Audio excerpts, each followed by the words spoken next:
Franco ဟိုဆွဲလို့မရဘူးဟာရာဘူဇာရှဲတို့နဲ့ကတ်ရမလွယ်ဘူးလင်တမန်ဘရိတ်သုံးလို့စင်မပြေဘူးဟုတ်ကဲ့မွန်တိုးရဲ့129ကောင်မြောက်ဟီးရိုးတစ်ပဲဖြစ်ပါတယ်ဒီဟီးရိုးကတရုတ်ပြည်ရဲ့တဦးတည်းသောနဲ့ပထမဦးဆုံးဧကရေးဘီရင်မာကြီးကို reference ယူပြီးထုတ်ထားတာဖြစ်တယ်ဗရဲဘိုက်တွေ diamond တွေနဲ့ဝယ်လို့မရပဲlimited event နေနဲ့လာမယ်လို့တည်ထားရပါတယ်မင်္ဂလာပါကျွန်တော်ကတော့မောင်ကင်း gaming လက်ရဲ့လူမျိုးကျော်ပဲဖြစ်ပါတယ်အမှန်နဲ့ပတ်သက်တဲ့အကြောင်းအရာတွေကိုတင်ဆက်ပေးသွားမှာမလို့ like and subscribe လုပ်ပေးဖို့တောင်းဆိုချင်ပါတယ်။ Okay ဟီးရိုးတစ်ရဲ့ animation ကိုတွားရှိုးလိုက်ရအောင်။ကောင်းကင်ဘဝဆင်းသက်လာတဲ့ Phoenix နဲ့အတူတရုတ် Ikari ဘီရင်မရဲ့လှပကြော်ရှိမှုကိုမြင်တွေ့ရမှာပါ။သူ့ရဲ့နာမည်ကတော့ Zitian, Zishan, ကြည့်ရကြိုက်ရခေါ်ပါကျွန်တော်ကတော့မမလို့ခေါ်ပါမယ်။ Scale 1မမရဲ့ Scale 1ကဘာမှမရှိတဲ့နေရာကိုတုံးရင်တစ်ချက်ပဲထွက်ပါမယ်။ enemy ကိုထိရင်3ရက်ဆက်တိုက် damage ပေးမှဖြစ်ပြီးနောက်ဆုံးတစ်ချက်ကအဝေးကိုလွင့်စေပါတယ်။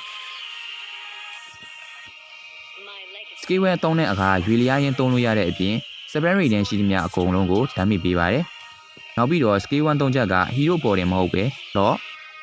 ဘတ်နဲ့ link tree တွေအပေါ်ကိုပါသုံးလို့ရပါတယ်။ skill 2က Phoenix ကိုဆင့်ခေါ်လိုက်မှဖြစ်ပြီး damage နဲ့ slow fall ကိုပေးတယ်။နှစ်ဆင့်သုံးလို့ရပြီးတော့တစိတ် damage အပြင် magic defense reducing နဲ့ slow effect 50% ကိုပေးတယ်။ Edimate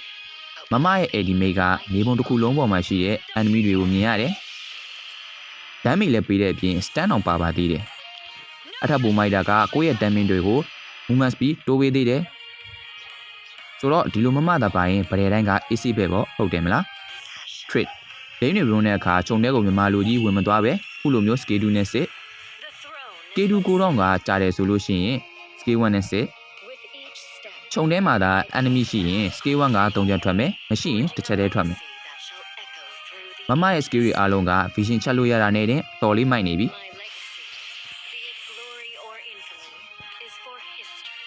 passive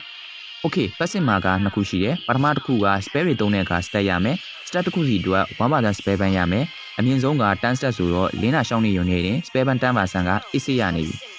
spell ban တွေ့တဲ့ချက်ကလည်းအတော်လေးကျန်တယ် item မပါတာတော့အခုလောက်ပြန်တက်တယ်ဆိုတော့မိတကောင်အတွက်အဆင်ပြေတယ် concentrate အပါ item အစုံနဲ့ဆိုရင်ကိုလူတို့တွေ့ကြတဲ့အတိုင်းအပြည့်နီးပါးပြန်ရတယ် skill 1 3ချက်နဲ့တင်တွေးကအတော်လေးပြန်တက်နေပြီ Real passive ကကိုလူရဲ့ crash လိုပဲအနာကတာနဲ့ကန်ထုတ်တာမျိုး passive ပွင့်နေတဲ့အခါ hero ရဲ့အောက်မှာစဝိုင်းလေးပေါ်နေမယ်အဲ့ဒါကိုတခြားလူကလာတိုက်တာဖြစ်ဖြစ်ကိုကသွားတိုက်တာဖြစ်ဖြစ် stand မိပြီးတော့အဝေးကိုရောက်စေတယ်ကိုကိုတိုင်းကလည်းရှိရသေးတယ်ဒါဆိုလို့ရှိရင်သူ့ကိုကိုတိုင်းသွားမတိုက်ပဲအဝေးကနေ Franco ခွင့်နဲ့ဆွဲရင်ရောမရပါဘူး stand မိပြီးအဝေးကိုတွင်သွားပါတယ်ထပ်ပြီးတော့ Alpha AD နဲ့စမ်းပြပါမယ်။ထိုနည်းတူပါပဲ stand မိပြီးတော့အဝေးကိုကန်ထွက်လာပါတယ်။ Assassin ဖြစ်တဲ့ Server AD နဲ့ပိုင်းကြည့်ပါမယ်။ဒီပေါ်မြောက်သွားတယ်ဆိုပေမဲ့သူကိုယ်တိုင်က stand မိပြီးပြန်ထွက်လာပါတယ်။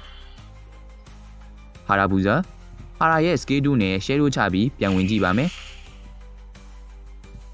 ကိုလူလူတွေ့ကြတဲ့အတိုင်းကိုကိုယ်တိုင်ကတတ်လို့မရတဲ့အပြင်အခက်မတင်ရင်မာလကီရသွားနိုင်ပါတယ်။